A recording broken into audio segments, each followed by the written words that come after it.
Bruce Locke in the next of our series in Mortal Kombat franchise documentary. Bruce played the character Shang Tsung in Mortal Kombat Conquest. I suppose starting Bruce, to be involved in the Mortal Kombat sort of franchise, I suppose it's a franchise that has been growing steadily over the last 10, 20 years since the video games first came about. It's almost like James Bond in a scenario. It's building up that sort of a franchise. You're part of the Illuminati. You played Shang Tsung. And how important has Mortal Kombat been in your life so far? Oh, it's been a great blessing in my life. It put me on the map with a lot of the younger fans, and I'm thankful for the series. It was really a great role to play. Yeah, and Bruce, how did the opportunity come about for you to get cast as Shang Tsung in Mortal Kombat Conquest? I was speaking to Paolo there in terms of his role as Lu, Kung Lao. Kung Lao. Yeah, Kung Lao, apologies, sort of Kung Lao, and he told me that he had to go through several auditions to get the role. Was it kind of similar for yourself? You're one of the most primary characters in Mortal Kombat Conquest. Sort of. I went through a few auditions, but interestingly enough, I auditioned for the movie. Okay. And I auditioned for the role of Liu Kang. And then they said, well, we'd like to read you for Shang Tsung. Okay. So I read for both those roles and I didn't get them. And then a few years later, they did Annihilation, and then the series came about. And I got a phone call from my agent, and they said, would you read for Shang Tsung? And I said, well, they have the tape of me reading. I'm not going to do anything different. So I'm thinking not going in. I don't want to go in. They already have what I'm going to do. So they said, well, they'd like to see you anyway. And I looked, and it was the same casting director. So reluctantly, I went in and I read. And they had some notes, and they said, would you come back and read for the producers? And it was all on tape. So I was a bit befuddled that we would go through this process. So I said, sure, I'll go back. And I went and I read it again, and I got the role. And I asked them what the schedule was, and they said, well, they're still looking for the role that Paolo played, Kung Lao. And I said, well, let me read for Kung Lao. And there was a big silence, and they said, well, wait a minute, we had a hard time finding Shang Tsung. So we would rather just slot you in that character and not have you read for any other characters. So that's how I got Shang Tsung. I suppose, Bruce, 22 episodes in Mortal Kombat Conquest. Most of the times you were sort of trapped in the sort of Kombat mines, trying to plot your vengeance and plot how you're going to your escape. But the interesting point in Mortal Kombat Conquest was the first episode. It showed the actual ending of the Mortal Kombat sort of tournament and your fight scene with Paolo in terms of Kung Lao. And did you have much of a martial arts background yourself in terms of getting involved in Mortal Kombat Conquest? And what was that whole fight scene at the beginning with Kung Lao? How long did that take to shoot and film? Was it like a week or so in terms of all the sort of angles and that had to be shot in terms of that fight scene? Right. Well, keep in mind that I know you spoke to a number of people from the film, and they had months and months to shoot that. Yeah. And we're on a television schedule. So 8 business days, we had to finish 60 minutes of film. So we're working on a much faster pace. So we didn't have the luxury of having a few days per fight. Every episode had 3 fights. So we were bouncing back and forth between the acting scenes, and then they have what's called second unit, which would be the other crew that's shooting the action scenes. So we're running between sound stages, and literally I would get 3 moves at a time. That's all I could hold in my brain for immediate recall. And I would say, what's going on? Who am I fighting? Where are we in the script? And they'd give me the 3 moves or 4 moves. And we were shooting on the fly, and then we'd get a radio call, and they said they need me back on the other set. So it was really helter-skelter. That first episode, though, was my first day on the set, through things beyond our control, they had already shot a couple days into the first episode before I arrived. So the crew didn't know me, and they were really in a hurry to shoot my character. And so they rushed me from the airport to the sound stages. And all I heard on the radio was get Bruce here, get Bruce here. We need to put him in front of the camera. Mind you, I had not done a hair test or wardrobe or makeup or anything. Yeah. So I got there and I sat for an hour and I was reading the newspaper. And I said to the ADs, I said, you know, I'm Bruce Locke. I'm here. I just want to check in. So I sat for an hour and literally half the crew walked by me. And I was wondering what their big hurry was. And what I found out later was they thought I was somebody's manager. Okay. And they didn't know I was Shang Tsung. So once they found out I was Shang Tsung, they rushed me through hair and makeup and wardrobe. And we did all these quick and dirty tests to say, does this work? Does that work? And then they literally threw me in front of the camera and they said, this is the first scene. And I know the hair and makeup lady, they couldn't believe that I was Shang Tsung. And they were like, he looks like a businessman. And then they put me through all the works, and my first scene was when they're taking me away after Shang Tsung cheats in the tournament, and I turned to Shao Kahn and I turned to Conlan, and I think I scream out, "You will die." Yeah. And the soundstage, when I screamed that out, I had death in my eyes. It was so quiet. Then everybody believed that was Shang Tsung. And then after, sorry, go ahead. No, Bruce, you mentioned there you tried out for Shang Tsung in the original Mortal Kombat, and so you probably had a good understanding of the character and a good understanding of the Mortal Kombat sort of franchise before you got involved in Mortal Kombat Conquest. And was that sort of a help that you had a good sort of background? Did you lean any much towards the computer side or knowledge or learning more about the franchise, or did you have all that done from trying out the first time? You know, I didn't have a lot of knowledge of Mortal Kombat because I'm not a gamer.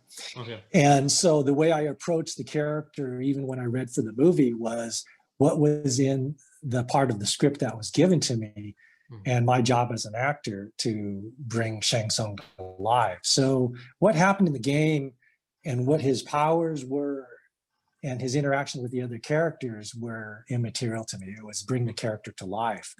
Now, once I got the character, they had a show Bible, which I found daunting. It was 50, 60 pages of the Mortal Kombat universe, and I had to read it to understand everything about Mortal Kombat. Yeah, I suppose, Bruce, you mentioned that, and I suppose one thing about Mortal Kombat Conquest is they're very in tune in terms of the Mortal Kombat sort of background. Everything is so factual, everything is so scripted, even creating the characters for Kung Lao that were around the side characters and Zero and Tasha and stuff like that. We see it's very in tune with more. There's no obviously Sonya Blade or Johnny Cage because they weren't born at that sort of time in terms of that. So if you're looking for a factual sort of information, they had to sort of create background characters aside from the villains, these eternal people that couldn't die, your reptiles, your scorpions, your Sub-Zero, your Shang Tsung. Exactly. So that was a big sort of bold sort of move because these characters had to appeal to the Mortal Kombat audience, and they did a great job in terms of Zero and Tasha as real protagonists to Kung Lao. Yes, I agree. They had to create something that was different enough from the movies that we were not compared as far as that goes, but we're similar enough to the franchise. So we took the characters that could have lived 500 years earlier and had that immortality, and added new characters that fit the Mortal Kombat universe.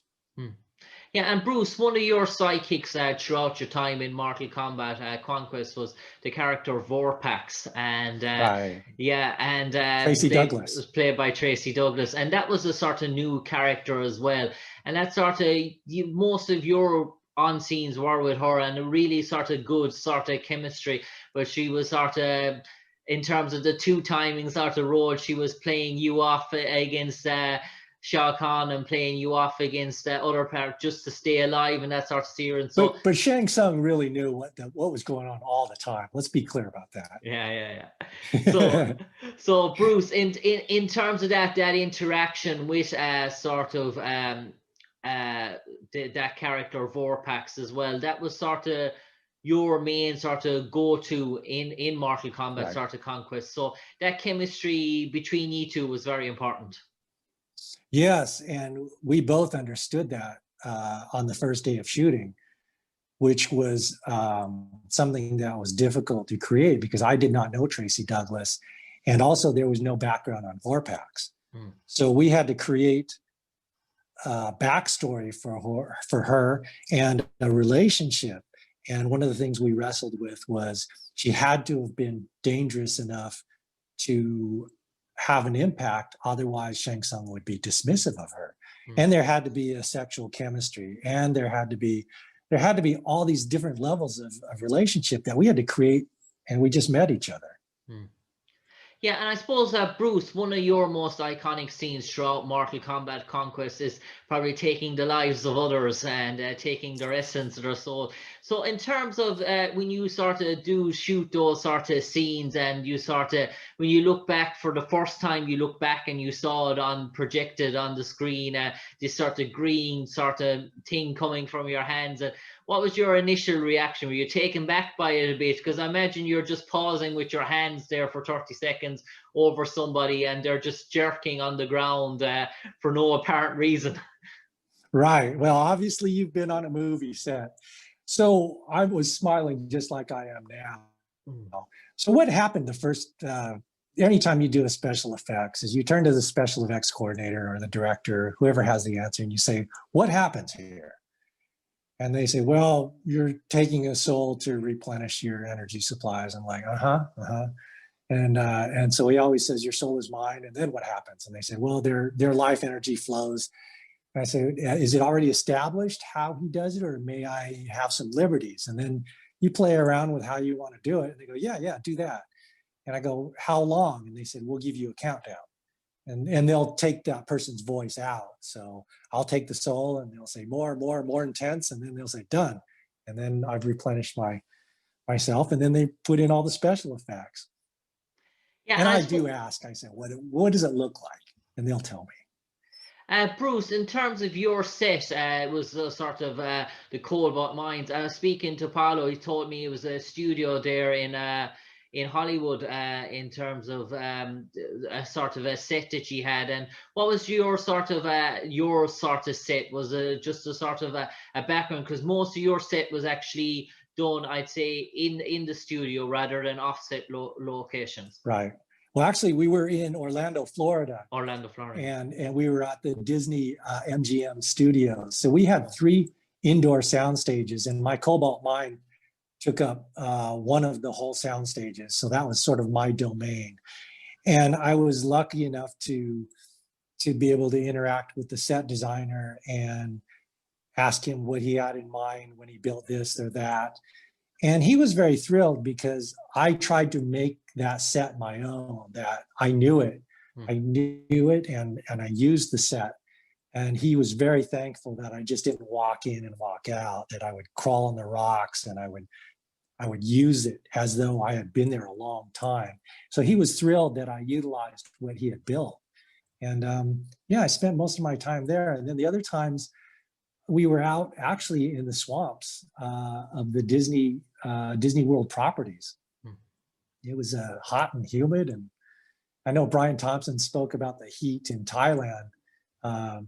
Yeah, we were there dealing with the mosquitoes and the snakes. Yeah, I suppose, Paolo, one thing about Mortal Kombat Conquest is that some sorts of times when you take video games and some people try and turn them into movies, I'm just thinking Street Fighter, for example, the reaction came across that maybe it was a bit camp and a bit sort of PG safe rated. Mortal Kombat Conquest, you sort of opened up the barriers for the likes of Mortal Kombat Legacy in terms of that going forward. They sort of look back towards you in terms of what they did rather than the first Mortal Kombat movie, which was a tournament let's call it a fighting tournament, while the Mortal Kombat Annihilation then was just an outworld sort of an adventure sort of thing. But in terms of your scenes, we saw an awful lot of good people, the good sort of characters who aligned themselves with Kung Lao. They all sort of met their demise in Mortal Kombat Conquest. So there was some more sort of older type of audience, in terms of it was sometimes the bad triumphed over the good in Mortal Kombat Conquest a good lot of time as well. So ye sort of cast the bounds for what Mortal Kombat Legacy did. And how important was it for ye to sort of go to the roots of Mortal Kombat Conquest, in terms of that sometimes the evil does win out over the good? Well, thank you for those compliments. I mean, we did get some criticism for Bing Camp, and the style of the show, I really can't control. The actors can't control. And I thank you for saying that we weren't that. And I thank you for saying that we did push the envelope, that evil did win at times. And I was thankful for the writers that they didn't paint the archetypical devil characters as one-dimensional. So that gave me more to work with as an actor, to know that the things I was striving for, I could get at times, and I could win. And Bruce, in terms of that, ye came out at a time before there was Netflix, before there was Amazon Prime. I know ye had one season for 22 episodes. Do you think yourself, if ye came out a later time in terms of that, when just maybe Netflix was in its infancy, that you could have got sort of future seasons in terms of Mortal Kombat Conquest? Or do you think to yourself, after 22 episodes, ye had touched everything that had to be touched in terms of Mortal Kombat Conquest? Do you think if we did 10 episodes for season 1 and then gone on for another 10, or right? Yeah, I think that's a good question. Unfortunately, that's not what happened. What happened, we were tied as the #1 new syndicated show for that season. We were tied with VIP, Pamela Anderson's show. So we had great numbers. And they did have multiple seasons planned. What happened was there was a lot of corporate infighting from the entities that owned the franchise. And I'll give you an example. New Line was acquired by Warner Brothers, and both of them owned a part of our show. The first residual check was $1 million. And New Line said, well, you bought us, you pay the tab. And Warner Brothers said, it's your show, you pay the tab. So there were other lawsuits that had gone on between the entities before that, when they made the first Mortal Kombat, and they had all carried through to Mortal Kombat Annihilation, to Mortal Kombat Conquest. And I think everybody had just said, you know what, there's too much infighting. And unfortunately, we were a hit show and we had more planned, and we did well, and we didn't get a second season because of all that. Yeah, and in terms of Bruce, have you been taking in tune, and did you actually watch or have seen any episodes of Mortal Kombat Legacy when it came out a few years? And can you relate back to your own sort of show, if you've seen any episodes of that? I saw a bit of Legacy, and it's interesting how everybody puts a little different spin on their view of the Mortal Kombat universe. And I think when you see this new movie, it will be different than all of the other Mortal Kombat shows. So yes, I did. I mean, I found it very interesting that every iteration of Mortal Kombat has a different point of view, and yet still trying to remain true to what Mortal Kombat is. Yeah, I suppose, Bruce, there's a real great appetite now for this new Mortal Kombat movie. I suppose the last movie was in 1997, Mortal Kombat Annihilation. We had Mortal Kombat, the original one, in 1995. I suppose it's roughly 20 years on. But in terms of where the movie industry is at the moment, in terms of, it seems the Dark Knight Batman combo set a tone for where these sort of games and these sort of movies are going, and this sort of is going towards more that direction. And we've seen from the trailers in terms of Mortal Kombat, the new movie, it's all sort of fighting in the streets of Asia, subways, fighting in subways, people going through windows. So they're trying to make sort of a realism sort of, and every sort of 21st century type feel to Mortal Kombat, and an awful lot more sinister as well. It's very much more the 18 bracket now rather than the PG bracket. And do you think maybe that's because of the current climate that we live, that people are more engrossed, they want to see movies like that, and the likes of Dark Knight opened up the sort of trend for what we see now? You know, that's a really good question, Jim, and it's probably above my pay grade. But I'll tell you one thing: when the Joker came out and Joaquin Phoenix played that character in such a dark, twisted, realistic, psycho thriller way, that it was not a comic book movie, but it sure broke ground, and it made a lot of the franchises really second guess themselves on what direction they're going to take. And so it's the filmmakers stretching their legs, saying, which way shall we go to make this fresh in our own way? And certainly that realism, that gritty realism, I'm always for that.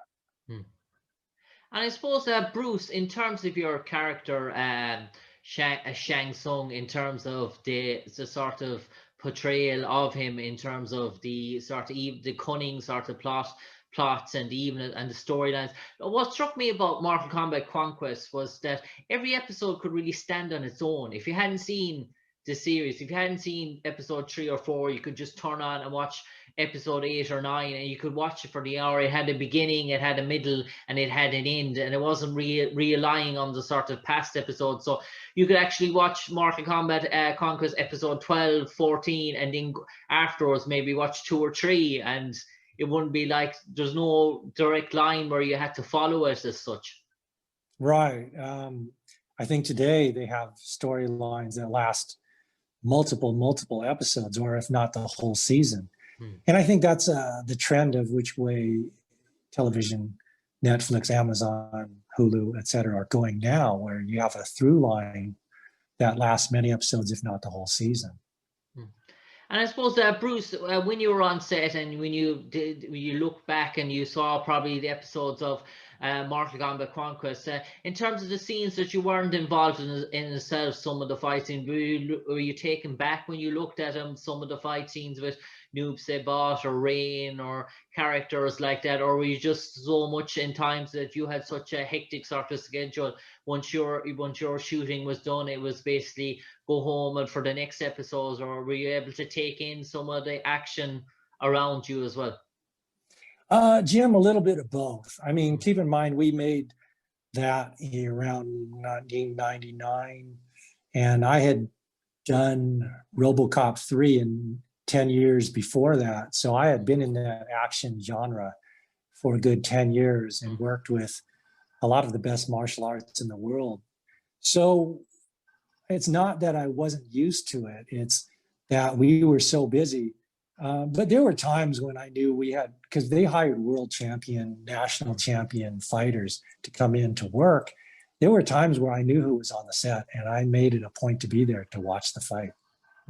I suppose, Bruce, in terms of Mortal Kombat Conquest, probably some actors actually don't like watching back themselves in action or watching back at old episodes.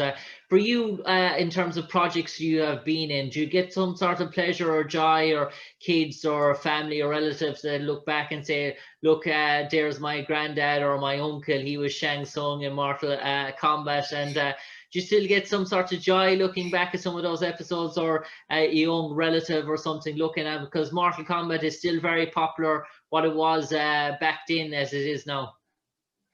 Jim, you ask a very funny question, because my family is so over me being in show business that they'll see me and they'll switch the channel and go, yeah, we saw that one already. So my nieces and nephews, they just know what I do for a living, and they're not impressed. Every once in a while, something will come on and I'll watch the end of the scene. But what I think about is what went on behind the scenes. Like, we're doing a Walker, Texas Ranger, and I just saw it, and it was in Dallas. And I think about the memories in Dallas, or the food on the set, or, hanging out with Chuck Norris. So I think about the memories of that day shooting more than anything else. Yeah, I suppose Bruce, in terms of, I mentioned this to Paolo in terms of his character Kung Lao, and he told me like sometimes do you still get recognized for your role as Shang Tsung, and given that maybe 20 years on that some of the kids probably still approach you in terms of watching their video games, and Paolo said it's more the fathers sending the young boys over to get the signatures, and it's really the father that wants the signature rather than kid himself. Can you sort of relate to that? Yeah, I mean, I have enough shows that I've made since then that I don't know where they recognize me from. Hmm. But yeah, a lot of the Mortal Kombat fans are a little bit older now because there's been a few people that have played Shang Tsung. Hmm. But I'm honored Hmm. because I'll every once in a while I'll be walking down the street, I'll be in the grocery store, and I'll hear somebody yell out, "Your soul is mine," and I'll just smile. And I suppose, Bruce, in terms of the new film coming up in 2021, Mortal Kombat, the new movie, if an opportunity came about for you to play a sort of a cameo role in that, dare I say it mightn't be Shang Tsung, but maybe some sort of character on the sort of similar lines, maybe a disciple of his, would that be something you would like to relive your time in Mortal Kombat, or something? Would that be something that would spike your interest? Sure, I think it would be wonderful, and I've always thought that the best way to do a cameo would be to play somebody completely opposite. Like I would be the fast food delivery man that comes to the door of Shang Tsung, and he will look at each other and he'll kind of do a double take, and I'll say, here's your order, sir. And then he'll kind of look at me, and I think that would be a hilarious cameo. Yeah, and I suppose in Bruce, in terms of Mortal Kombat Conquest and the whole sort of franchise, I suppose it's one of those growing sort of franchises that if you're involved in it, you would always be part of it in terms of that sort of alumni. And I suppose what happens now is every time a new video game comes out or a new sort, it gets popular and it grows. Again, we saw the Mortal Kombat X movie that has sold millions and millions of copies worldwide, and the comic books as well, spending millions and millions. So new people who actually probably weren't alive when you shot Mortal Kombat Conquest, they obviously find the character Shang Tsung, they look him up, and then they obviously go on YouTube and Google, and they find Mortal Kombat Conquest, and they watch it all over again. So in terms of that, the sort of your show and your role as Shang Tsung, it sort of never dies. While one-off movies may have their time sort of periods, Mortal Kombat Conquest, once you're part of the Illuminati franchise, I suppose it's something you'll always be associated with. That's true, Jim. And the only downside of that is as new fans come aboard, which they are every day, and I'm contacted by them about Mortal Kombat Conquest, that lives forever in that time, and I get older. Hmm. So I constantly get, you look good for whatever age you are. But, Bruce Locke is going to age. Shang Tsung, he will not age. Yeah, and I suppose Bruce, finally, in terms of that, when you see Mortal Kombat Conquest and it's on the social sort of platforms and on Daily Motion and probably maybe getting 10, 12,000 views in a monthly basis now, I suppose the whole universe is gone sort of Mortal Kombat sort of, it's blown up now with the rival of the new movie as well. It had that big sort of rival at the time, Street Fighter. The other sort of big rival was judged by Capcom, and where Mortal Kombat sort of succeeded and sort of lived on. Street Fighter had the one movie and it never really sort of took off from there. The other big rival, Tekken, then another big fighting game, had that sort of one movie as well. In terms of Mortal Kombat, do you think it's just so much the dialogue and so much the backstories that every character probably has a 30-40 page backstory? That means for producers, directors, there's so much content to explore and divulge and to keep sort of going on in terms of seeking new adventures in the Mortal Kombat. Is that why has it succeeded more than Tekken and Street Fighter? Jim, that's a really interesting question that Hollywood has been asking themselves for years, is how do you catch lightning in a bottle? We don't know why it has a continuing life. Everybody does their homework when they make a project. I'm sure that there are backstories for Tekken and Street Fighter and all these other franchises. Why Mortal Kombat struck a chord, I don't know. I know by the time I got involved in 1999, part of that Bible, it started out with, you are now a part of a $4 billion franchise. That's a huge juggernaut at that time. And it only got bigger. How did they do it? I don't know. I suppose on that note, the terms of sort of mystery, you almost conjured up a spell there, Bruce, to finish off some sorcery there. It's been an absolute pleasure, Bruce. And I suppose if a producer or director was looking on now at this sort of franchise documentary, I suppose it's a thumbs up for you for that sort of cameo role, I take it. There we see it, a sort of thumbs up. Bruce, a pleasure sharing your memories of your time as Shang Tsung in Mortal Kombat Conquest. As we said, it's like the James Bond franchise. Every 3-4 years it gets popular, and no doubt we're going to see on the success of this movie, we'll probably lead to another sort of movie, knowing this sort of the way this sort of franchise grows, it keeps growing. You'll always be associated with Mortal Kombat Conquest for your time as Shang Tsung. Bruce Locke, pleasure talking to you this evening, and in this safe trouble sometimes, we wish you and your family to stay safe and the best of luck. Cheers a million. Thanks, Bruce. An honor. Be well, Jim.